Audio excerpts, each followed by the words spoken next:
পশ্চিমবঙ্গের রাজনীতির এক প্রভাবশালী ও কৌশলী মুখ, রাজনীতির চাণক্য নামে পরিচিত প্রবীণ নেতা মুকুল রায় রবিবার রাত 1:30 নাগাদ কলকাতার একটি বেসরকারি হাসপাতালে শেষ নিঃশ্বাস ত্যাগ করেন। তার প্রয়াণে শোকের ছায়া নেমে এসেছে রাজ্য রাজনীতিতে। সোমবার সকাল থেকেই কাঁচরাপাড়া ঘটক রোডের নিজ বাসভবনে ভিড় জমাতে শুরু করেন অনুগামী ও রাজনৈতিক সহকর্মীরা। 1998 সালে তৃণমূল কংগ্রেস প্রতিষ্ঠার সময় থেকেই দলের অন্যতম প্রধান সংগঠক ছিলেন মুকুল রায়। প্রায় 2 দশকেরও বেশি সময় ধরে বঙ্গ রাজনীতিতে তিনি ছিলেন এক গুরুত্বপূর্ণ ও প্রভাবশালী ব্যক্তিত্ব। দলের জাতীয় সাধারণ সম্পাদক হিসেবে দীর্ঘ 17 বছর দায়িত্ব সামলেছেন তিনি।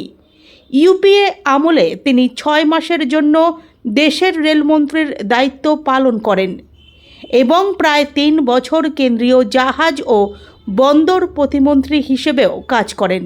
2012 সালে রেল বাজেটকে কেন্দ্র করে বিতর্কের মুখে পড়েন তিনি। তৎকালীন রেলমন্ত্রী ও ব্যারাকপুরের তৃণমূল সাংসদ দীনেশ ত্রিবেদী যাত্রী ভাড়া বৃদ্ধির প্রস্তাব দেওয়ায় আপত্তি জানান তৃণমূল সুপ্রিমো মমতা বন্দ্যোপাধ্যায়। দীনেশ ত্রিবেদীর পদত্যাগের পর রেলমন্ত্রীর দায়িত্ব পান মুকুল রায় এবং পূর্ব ঘোষিত ভাড়া বৃদ্ধি প্রত্যাহার করেন। এই সিদ্ধান্ত ঘিরে রাজনৈতিক মহলে তীব্র সমালোচনা তৈরি হয়।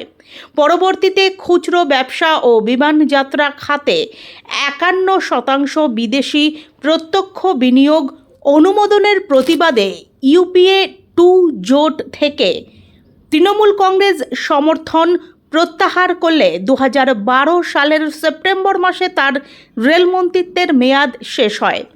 2017 সালের 25শে সেপ্টেম্বর তৃণমূল কংগ্রেস থেকে পদত্যাগ করেন মুকুল রায়। পরবর্তীতে তৎকালীন কেন্দ্রীয় অর্থমন্ত্রী অরুণ জেটলি ও বিজেপি নেতা কৈলাস বিজয়বর্গীয়র সঙ্গে সাক্ষাতের জেরে তাকে দল থেকে 6 বছরের জন্য বরখাস্ত করা হয়। একই বছরের 11 অক্টোবর রাজ্যসভার সদস্য পদ থেকেও ইস্তফা দেন তিনি। এরপর 1 বছর বিজেপির কেন্দ্রীয় সহসভাপতির দায়িত্ব পালন করেন।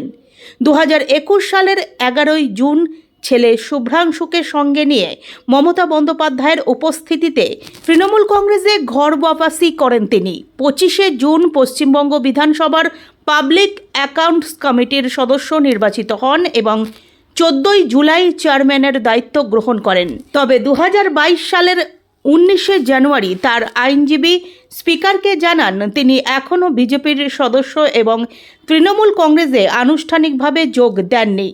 এর পরিপ্রেক্ষিতে বিধানসভার স্পিকার বিমান বন্দ্যোপাধ্যায় দলত্যাগ বিরোধী আইনের অধীনে তার বিধায়ক পদ খারিজ করেন।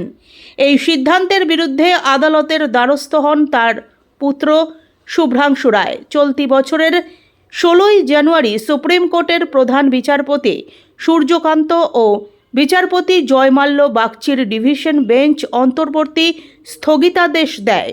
দীর্ঘ রাজনৈতিক জীবনে বহু উত্থান পতন ও বিতর্কের মধ্য দিয়ে নিজস্ব কৌশলী রাজনীতির ছাপ রেখে গেছেন মুকুল রায়। তার প্রয়াণে বাংলার রাজনৈতিক মহলে এক অধ্যায়ের অবসান ঘটল।